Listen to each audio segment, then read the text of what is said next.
I want to start off with the question, technology in the classroom, is it better or worse for our students today? And I want to kind of get your guys' insights, so let's see it. Thumbs up if you think technology in the classroom is more beneficial to students. All right, now give me a thumbs down if you think technology in the classroom is more harmful to students. Okay, good to get your guys' insights. Listen, little secret, I must admit, I've been teaching middle school for 5 years now, and I have no idea whether technology in the classroom is the best thing in the world or the worst. So, example, if I'm having students use cell phones to do some research, I'm always impressed when I see the kid who's got multiple tabs open, they're cross-referencing sources and citing information all at the same time, and I think, wow, technology in the classroom, what a valuable tool. But then you see the kid who's streaming Netflix or literally doing a TikTok mid-class, and I think, wow, technology in the classroom, what a needless distraction. And this is the problem, right? If my job as an educator is to do what's best for my students, in terms of technology, I don't know what's best for my students. So I did what everyone with the question does. I Googled it, right? Long story short, Googling did not go well. Kind of muddied the waters.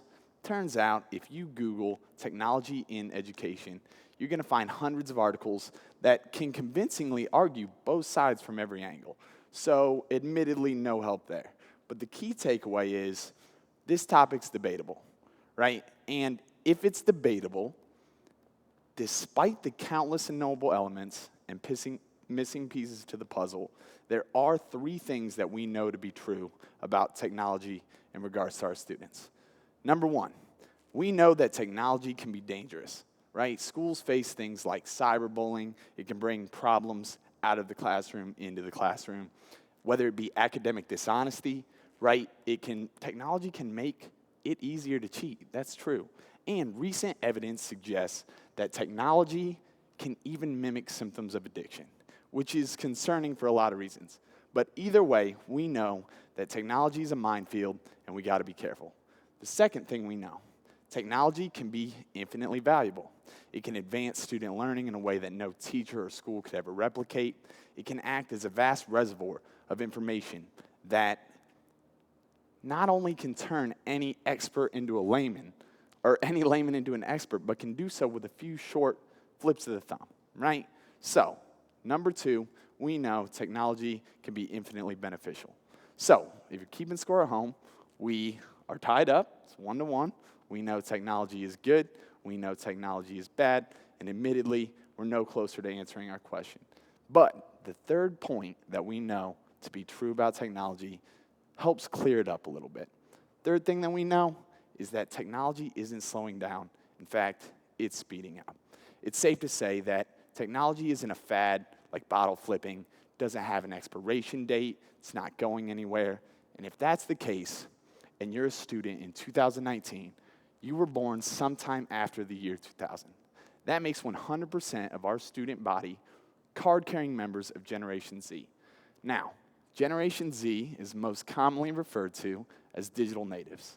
And this term says it all, because their defining quality is the fact that they've never experienced the world without the internet, without cell phones, without complete access to the entire world.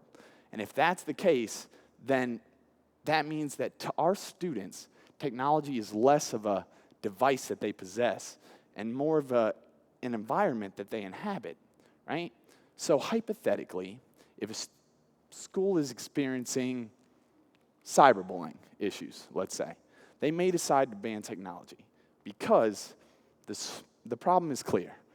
Technology has a negative impact on student learning. And the solution is simple. No technology means no problems.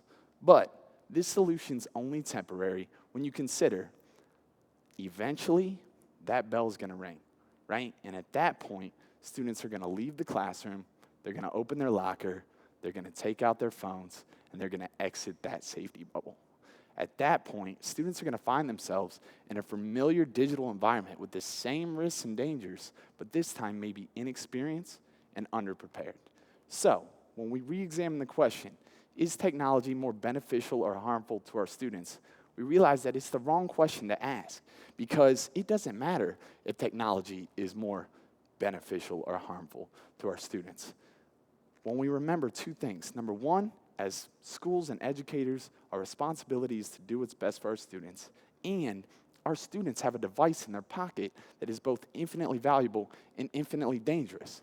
That's why it becomes clear that utilizing technology in the classroom is less of a choice and more of a responsibility, right? Because as educators, we're mentors, and that means it's our obligation to prepare students for the challenges of being digital natives.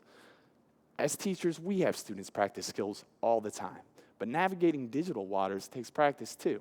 And that's why it's our responsibility to be able to provide students with opportunities to develop their digital literacy skills and become lifelong independent learners. Thank you.